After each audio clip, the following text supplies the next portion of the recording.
बहार बड़े ही कमाल की लड़की थी। उसकी गुस्सैल माँ जब भी उसे डांटती तो वो खिलखिलाकर हंस पड़ती।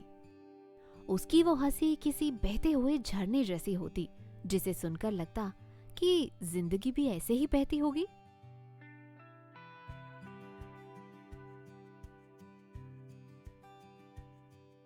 माँ की कड़वी डांट और बेटी की मीठी हंसी दोनों मोहल्ले वालों की सुबह का हिस्सा थी, क्योंकि वो दूर तक सुनाई आ जाती थी।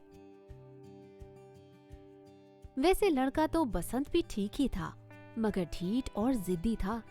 बाप से बनती न थी, इसलिए सड़कों पर रात और दिन खर्चता फिरता था। कंधे तक झूलते बाल, काले चश्मे और कड़क आयरन की हुई कमीजें उसकी पहचान थी। पतलून की मोरी बहुत ज्यादा रखता था, 90 के दशक में होकर भी 70 के दशक जैसी। बसंत और बहार हम उम्र थे और उस साल 17 के हो रहे थे। दोनों बचपन से साथ खेले और साथ ही बड़े हुए। इसी बीच पड़े किसी बरस जब दोनों को कुछ समझ चढ़ी होगी, तब उनमें प्रेम के बीज फूट पड़े। 15 के होते तक ये प्रेम लहलहाने लगा था और 16 की उम्र में फसल काट ली गई। उम्र के 17वें साल में वो बदनामियां भी मिल गई, जो कि प्रेमियों के लिए मेडल जैसी थी और घर वालों के लिए गालियों जैसी। बस फिर क्या था, झट से बहार की शादी तय कर दी गई। आनन फानन में उसके बाप ने अपने गांव के पास एक लड़का देखा और तारीख निकाल लाया। उस रोज माँ की कड़वी डांट गंदी गालियों में बदल गई थी। बीच बीच में बाप का पारा भी ऊपर चढ़ता जा रहा था। हमेशा की तरह सब कुछ मोहल्ले वालों के कानों में पड़ रहा था, सिवाय बहार के बहते झरने जैसी उस हंसी के, जिसे पाबंदियों से बांध लिया गया था।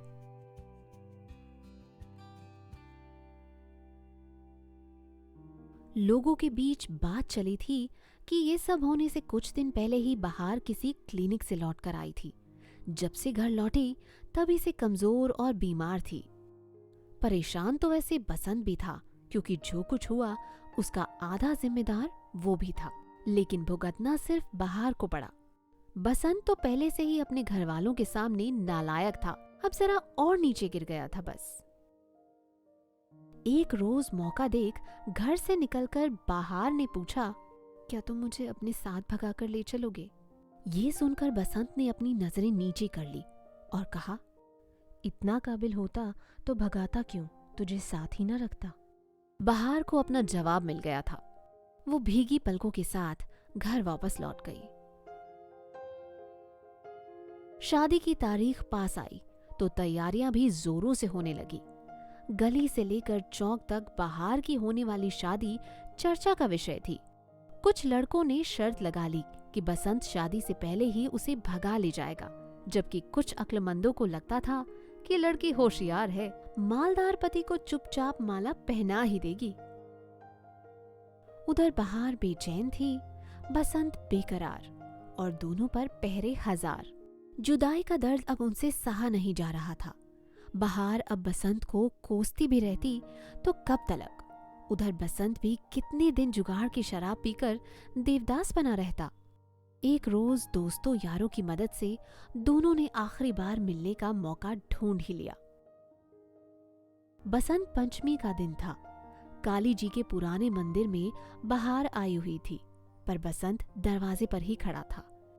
वैसे तो वो लड़का जिंदगी में कभी मंदिर के अंदर नहीं गया था, मगर उस रोज उसे भीतर जाना ही पड़ा। दो दोस्त उसके साथ लगे हुए थे, क्योंकि उनके यार की किसी भी मौके पर पिटाई हो सकती थी। दोस्तों ने देखा कि उनका एंग्री यंग मैन कैसे अपनी महबूबा के पैरों में गिरकर ट्रेजेडी किंग की तरह रोने लगा था। अपनी दोनों मुट्ठियां भींचकर जब बसंत ने डबडबाई आंखों से बहार की तरफ देखा, तो उसके चेहरे पर उतर आई मजबूरियों में कई हजार पन्नों की दास्तां बयां हो रही थी। बहार जैसे सब समझ गई। उसने कहा कुछ नहीं, बस धीरे से बसंत के सिर को पकड़कर अपने पेट से सटा लिया। उसके बालों को सहलाते हुए वो खुद भी सिसकने लगी। घुटनों के बल बैठे बसंत ने अपने दोनों हाथ उसकी कमर में डाले और इतनी जोर से उसे अपनी तरफ खींचा कि मानो जैसे उसे कभी अपने से दूर न जाने देगा। अफसोस, उन्हें अलग होना ही था, हमेशा के लिए। उसी रोज उसी मंदिर में बहार की मांग में पहली बार सिंदूर भरा गया बसंत के हाथों से। उस आखिरी मुलाकात पर जैसे कि होता है, कई सारे वादे हुए। बहार ने कहा कि वो चाहे जिंदगी भर किसी और के साथ रहे, मगर उसका दिल सिर्फ बसंत के लिए धड़केगा। उसके जिस्म पर भले ही कोई और हक बना ले, लेकिन रूह पर उसी का हक होगा। आंखों से झरते आंसुओं के बीच बहार और ना जाने कितने वादे करती चली गई। वो दोनों दोस्त गवाह थे उस वक्त, उस दौरान हुई बातों के, उन वादों के। आखिरकार बहार की शादी हुई और वो अपने ससुराल चली गई।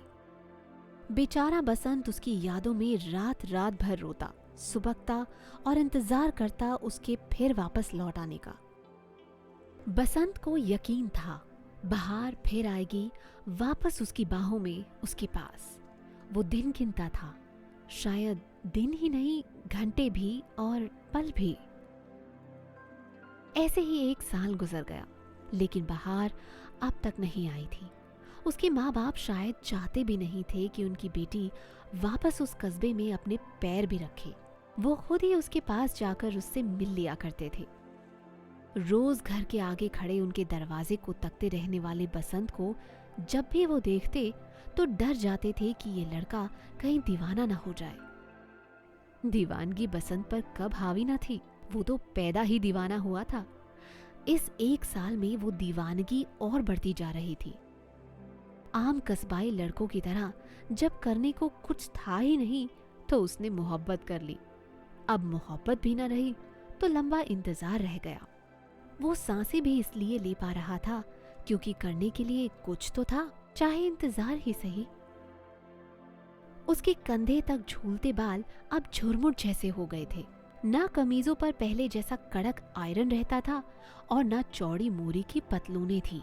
घर से निकलते हुए कुछ भी पहन लेता और किसी भी तरफ निकल जाता। लोग कहते कि पागल होता जा रहा है, या कि हो ही गया समझिए।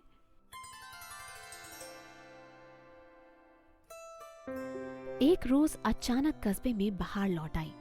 उसके घर के आंगन में कई महीनों के बाद फिर से हलचल थी। ढोलक की थाप पूरे मोहल्ले में गूंज रही थी और उस पर औरतें खुशी के गीत गा रही थी। बधाइयां देने वालों का तांता लगा हुआ था। अंदर बैठी बहार के चेहरे पर खिलखिलाहट थी और उसका पूरा परिवार भी खुश था। बहार माँ बनने वाली थी, पर इस बार माँ बाप के मुंह से गालियां नहीं, दुआएं निकल रही थी।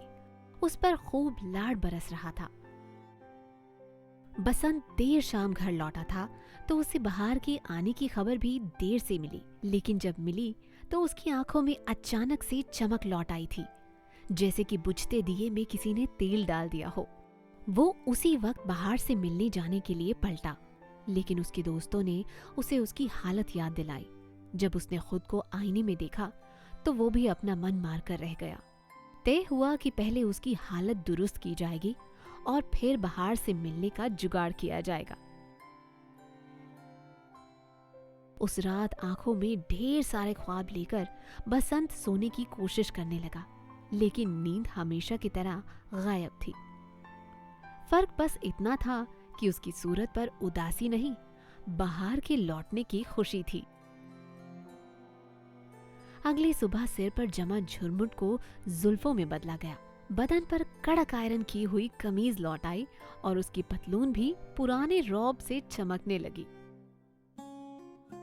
बसंत हमेशा की तरह छत पर खड़ा हो गया और बहार के आंगन को देखने लगा। उसे इंतजार था उस एक पल का जब बहार से उसकी नजरें टकराती। देर हो गई, लेकिन बहार आंगन में नहीं आई। पहले कभी ऐसा हुआ ही नहीं था कि वो सुबह होते ही आंगन में ना चली आई हो।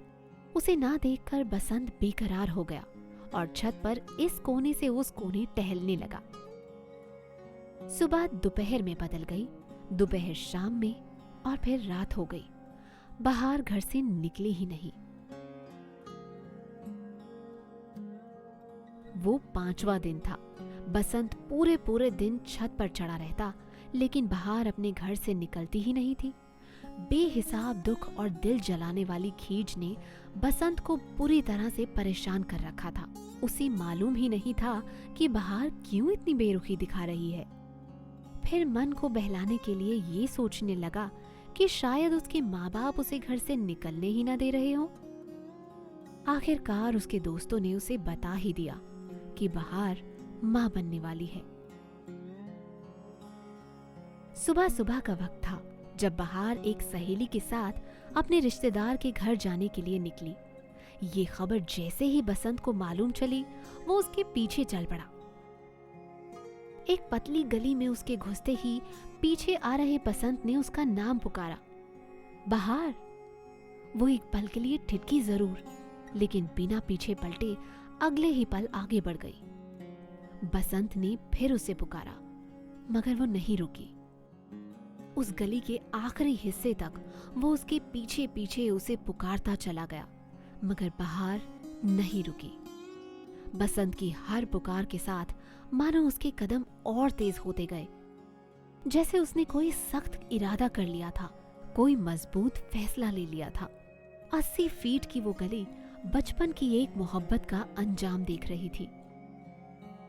गली के अगले हिस्से से जब बहार अपनी सहेली के साथ निकली तो उसके चेहरे पर कोई भाव नहीं था। वो खामोशी के साथ दाईं तरफ मुड़ी और अपने रास्ते बढ़ती चली गई। बसंत ने फिर उसे नहीं पुकारा।